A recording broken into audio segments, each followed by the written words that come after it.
বড় মেয়ের বিয়েতে কেঁদে অজ্ঞান 90 দশকের জনপ্রিয় অভিনেত্রী শাবনাজ। মেয়ের বিয়ে সব বাবা মায়ের জন্য এক আবেগঘন মুহূর্ত। ঢাকাই সিনেমার কিংবদন্তি জুটি শাবনাজ ও নাইমের বড় মেয়ে মাহাদিয়ার বিয়েতে এমনই এক হৃদয় স্পর্শী দৃশ্যের অবতারণা হয়েছে। বড় মেয়ের বিয়েতে আবেগে আপ্লুত নাইম শাবনাজ দুজনেই কান্নায় ভেঙে পড়েন। ঢাকাই চলচ্চিত্রের এক সময়ের জনপ্রিয় ও সফল জুটি নাইম শাবনাজ।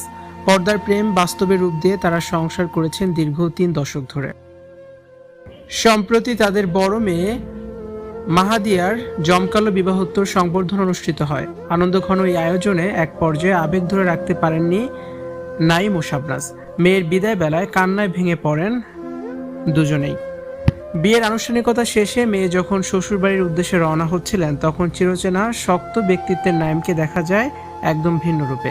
বড় আদরের মেয়ের বিচ্ছেদ যন্ত্রণায় তিনি এতটাই আবেগপ্রবণ হয়ে পড়েন যে কান্নায় ভেঙে পড়েন। প্রত্যক্ষদর্শীদের মতে অতিরিক্ত আবেগের চাপে তিনি কিছুক্ষণ নিস্তেজ হয়ে পড়েছিলেন।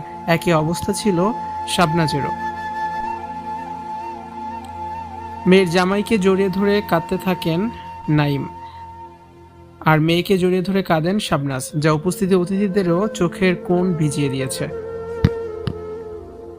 1994 সালে বিয়ে করেন নাইম ও শাবনাজ। তাদের 2 মেয়ে মাহাদিয়া ও নামিরা। বড় মেয়ে মাহাদিয়ার বিয়ে নিয়ে গত কয়েকদিন ধরেই সামাজিক যোগাযোগ মাধ্যমে বেশ চর্চা চলেছে। বিয়ের অনুষ্ঠানে শাবনাজকেও দেখা গেছে ব্যস্ত থাকতে, তবে মেয়ের বিদায় বেলায় তিনিও নিজেকে সামলাতে হিমশিম খাচ্ছিলেন। সামাজিক যোগাযোগ মাধ্যমে বাবা মায়ের এই আবেগঘন মুহূর্তের ভিডিও ছড়িয়ে পড়তে নেটিজেনেরা ইতিবাচক প্রতিক্রিয়া জানাচ্ছেন। অনেকে বলছেন পর্দার হিরো হলেও বাস্তব জীবনে তিনি একজন সাধারণ বাবা। মেয়ের প্রতি বাবার এই নিখাদ ভালোবাসাকে নেটিজেনরা সাধুবাদ জানিয়েছেন।